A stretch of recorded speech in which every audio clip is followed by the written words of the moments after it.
సంధ్య నాకు చెల్లెలు. నా చెల్లెలకి ఏ కష్టం రాకుండా చూసుకునే బాధ్యత నాది. ఊరు వదిలిపోతావనుకుంటే కాలనీ మారావా? ఎంత దూరం వెళ్తావో అది చూస్తాను. ఒకటి మాత్రం నిజం, నాకు ఉషాంతో సమీక్ష కూడా అంతే. తనకు అన్యాయం చేయాలని చూడను.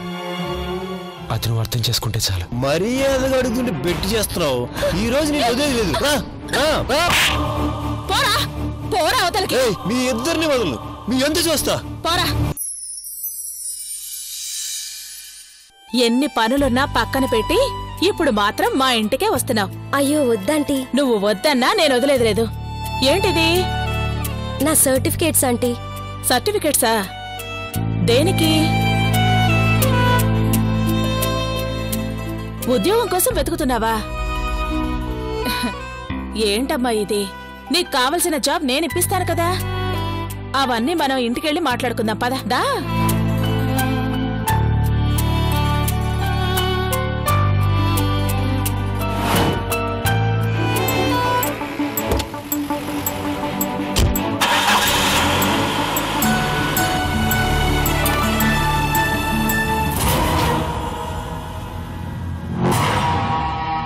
చెప్తా, మీ ఇద్దరమని చెప్తా.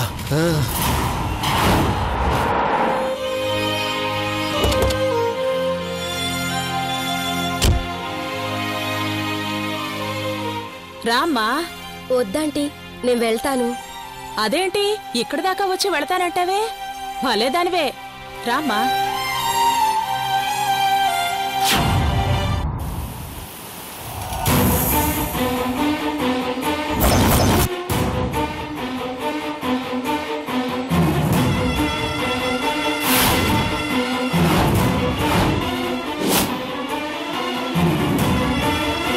రే చిన్నగా ఎందుకంత కంగారు? కాస్త మెల్లిగా రావచ్చు కదా. అదేం లేదు మమ్మీ, కాల్ జారింది అందుకే. జాగ్రత్తరా.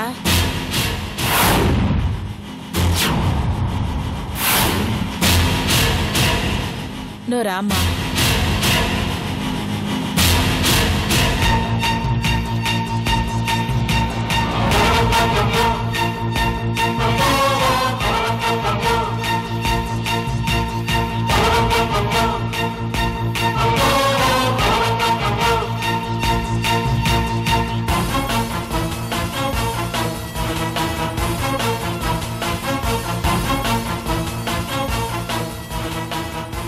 రామ్మా కూర్చో.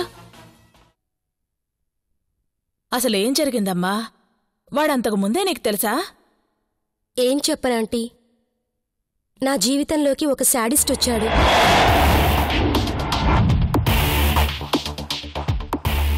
వాడి వల్లే ఈ బాధలన్నీ అనుభవించాల్సి వచ్చింది. ఎవరమ్మా వాడు? నేను ఇంతకు ముందు పనిచేసిన ఆఫీస్లో బాస్.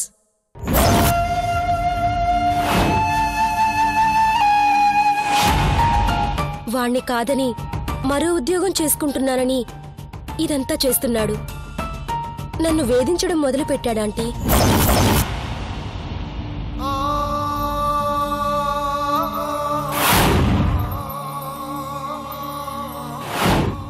రాస్కెల్, వాడెవడో నాకు చెప్పమ్మా. మా ఆడపడుచు కొడుకు పోలీస్ ఆఫీసర్. తనతో చెప్పి వెదవికి తగిన శాస్తి జరిగేలా చేస్తాను. వాడెక్కడుంటాడో చెప్పు.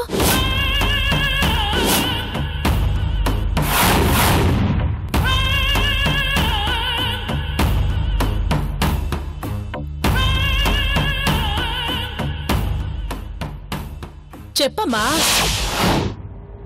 వాడెక్కడుంటాడు?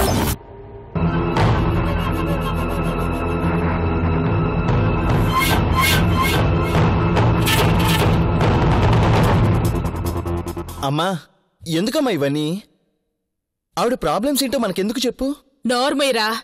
యువతల ఆడపిల్ల అంత బాధపడుతూ ఉంటే మనకెందుకులే అని వదిలేస్తావా?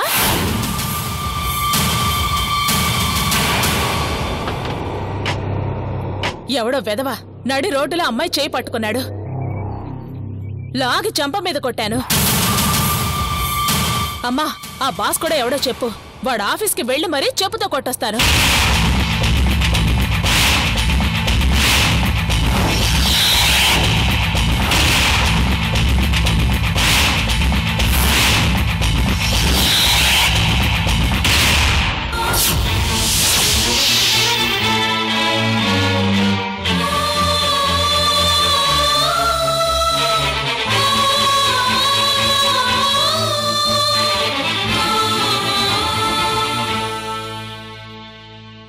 కొట్టాలనుకున్నానంటీ. కానీ కానీ ఏంటమ్మా కానీ? అలాంటి వెధవల మీద జాలి చూపించకూడదు, చంపేయాలి.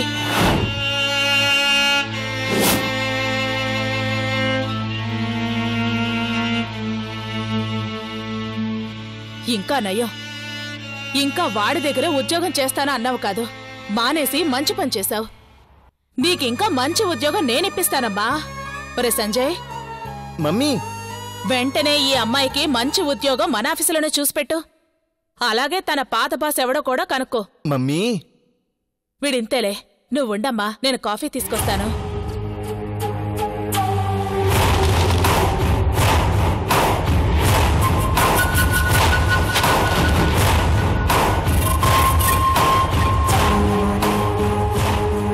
ఏయ్, ఏంటి మళ్ళీ జాబ్లో చేరదావనా? ఈసారి నిన్ను మాట్లాడకు.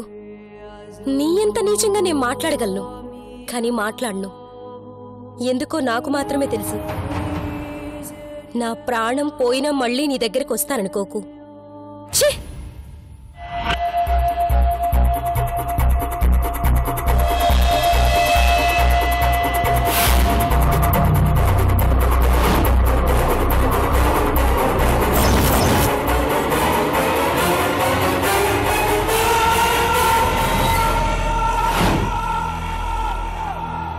సంజయ్, ఆ అమ్మాయి ఎదురా వెళ్ళిపోయిందమ్మా. వెళ్ళిపోయిందా? ఎందుకు? నాకేం తెలుసు? మరి నువ్వేం చేస్తున్నావరా? చూస్తున్నా. నిన్ను చిపోరా.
సమీక్ష,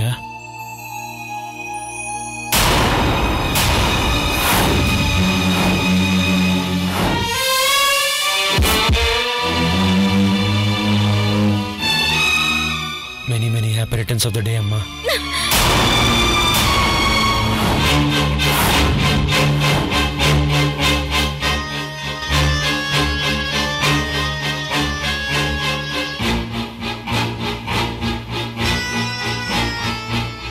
సమీక్ష, ఎందుకు వచ్చావు నా దగ్గరికి? అసలు నన్ను ఎందుకు టచ్ చేసావు? అదేంటమ్మా, ప్రతి సంవత్సరం నేనే కదా నిన్ను మొదట విష్ చేసేది. నా పుట్టినరోజుకి ఫస్ట్ మీరే నన్ను విష్ చేయాలి డాడీ అనేదానివి, మర్చిపోయావా? అది అప్పుడు, ఇప్పుడు కాదు. ఆ రోజు నీ మాటలు విన్న పాపానికి ఈ రోజు నాకేం చేసావో నాకు గుర్తుంది. ఆ రోజున నా కాళ్ళు ముళ్ళు గుచ్చుకుంటే మా డాడీ విలువిల్లాడిపోయేవాడు. కానీ ఈ రోజు నాకు ఎంత అవమానం జరిగినా ఏం కాలేదు అని చెప్పుకుని ఈ డాడీ నాకు అవసరం లేదు.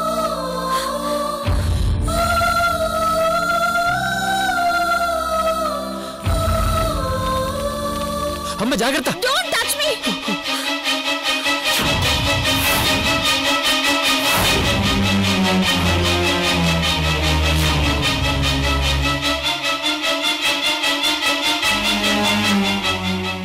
ఏంటమ్మా, ఏమైంది? ఎందుకలా అరిచావు? బామ్మ, ఎందుకు ఈ మనిషిని నా గదిలోకి పంపించావు? ఈ రోజు నా పుట్టినరోజు. ఈ రోజు మొత్తం నేను ఏడవాలని నువ్వు కోరుకుంటున్నావా?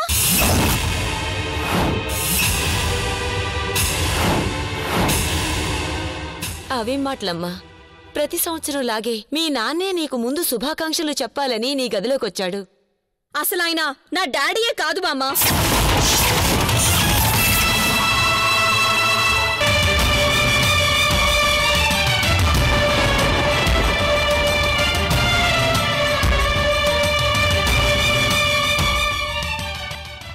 అమ్మా సమీక్ష, ఎప్పుడైతే ఆయన వెళ్లి ఆ సముద్రాన్ని విడిపించారో, నా కూతురికి ఏ అవమానం జరగలేదన్నాడో ఆ రోజే ఆయన నాకు తండ్రిగా దూరం అయ్యాడు. వద్దు బామ్మ, ఒక్క నిమిషం కూడా ఆయన్ని నేను భరించలేను. ఆయన నన్ను ముట్టుకుంటే కంపరంగా ఉంది.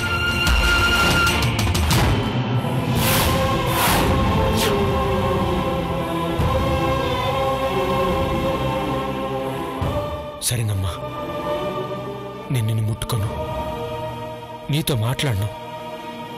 కానీ ఈరోజు నీ పుట్టినరోజు.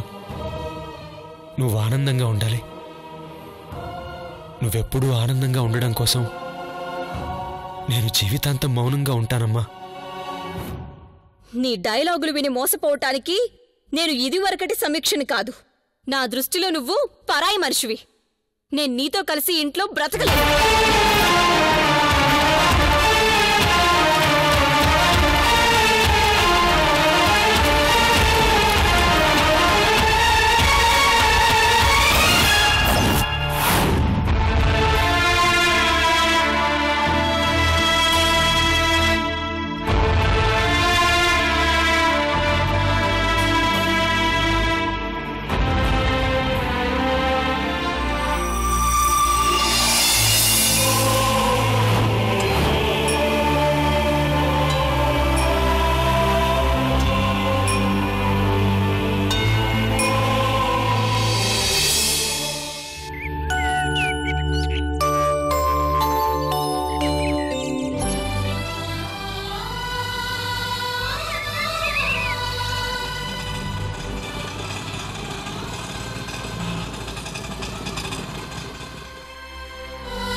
సమీక్ష, ఏంటి ఇలా వచ్చావు?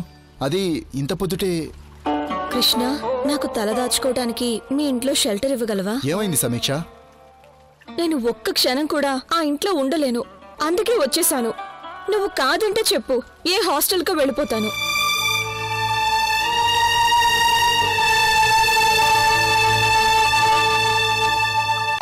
సరే రా.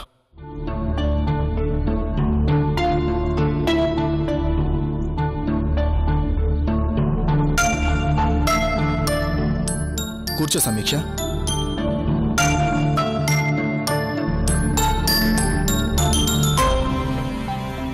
Happy birthday to you.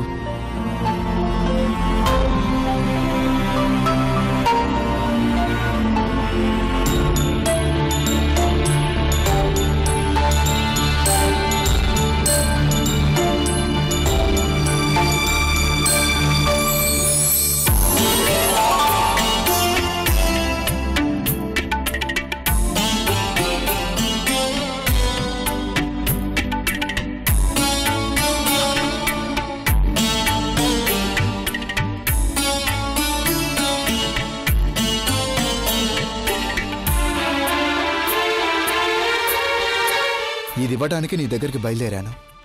అంతలో నువ్వే వచ్చావు. ఇప్పుడు చెప్పు, అసలేం జరిగింది? ఆ ఇంట్లో ఉండటం నా వల్ల కావటం లేదు కృష్ణ, అందుకే వచ్చేసాను.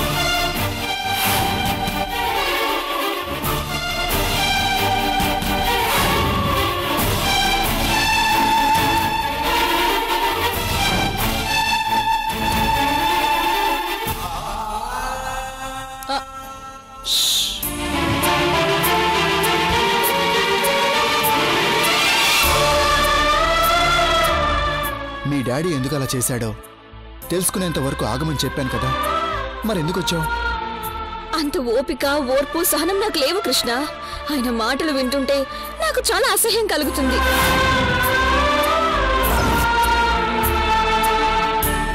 ఎంత జరిగినా ఆయన ఏం తెలియనట్లు నాకు బర్త్డే విషెస్ చెప్తుంటే చాలా ఇరిటేటింగ్ గా ఉంది. ఇక ఆ ఇంట్లో ఆయనతో కలిసి ఉండటం నా వల్ల కాదు.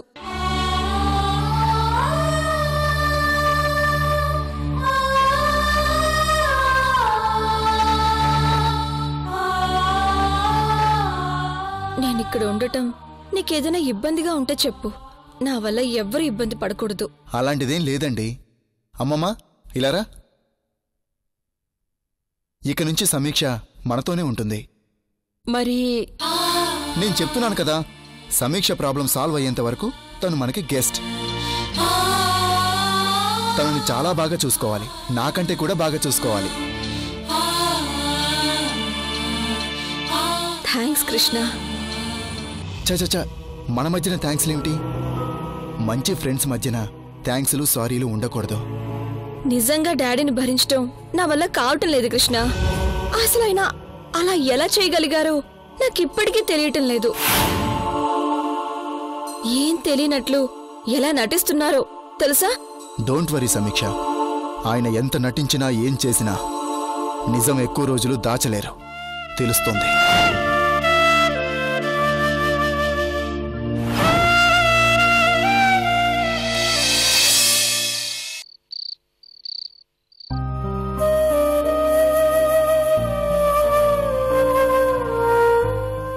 బాబు రఘు, టైం 10 గంటలయిందయ్యా. సమీక్ష ఇంతవరకు ఇంటికి రాలేదు. నా మీద కోపంతో వెళ్ళింది కదమ్మా, కోపం తగ్గాక వచ్చేస్తుందిలే.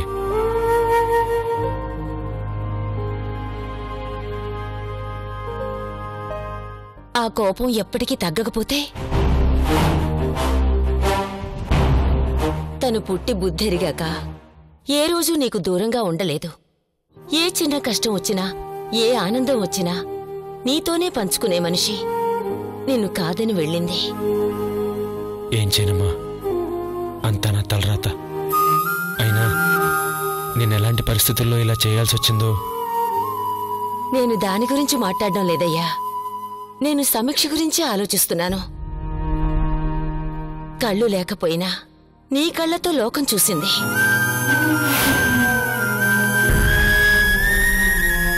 ఈ రోజు ఆ కళ్ళనే వద్దనుకుని వెళ్ళిపోయింది. ఇక తనకి లోకమంతా చీకటే అయిపోతుంది బాబు. లేదమ్మా, సమీక్ష కోపం ఎంతోసేపు ఉండదు, తగ్గిపోతుంది. తగ్గగానే నాకు ఫోన్ చేస్తుంది. ఆ నమ్మకం నాకు లేదు బాబు. ఆడపిల్ల ఒక్క రాత్రి ఇంటికి రాకుండా బయటెక్కడో ఉండిపోతే రేపు నలుగురు ఏమనుకుంటారో నీకు ప్రత్యేకించి చెప్పాల్సిన అవసరం లేదనుకుంటాను.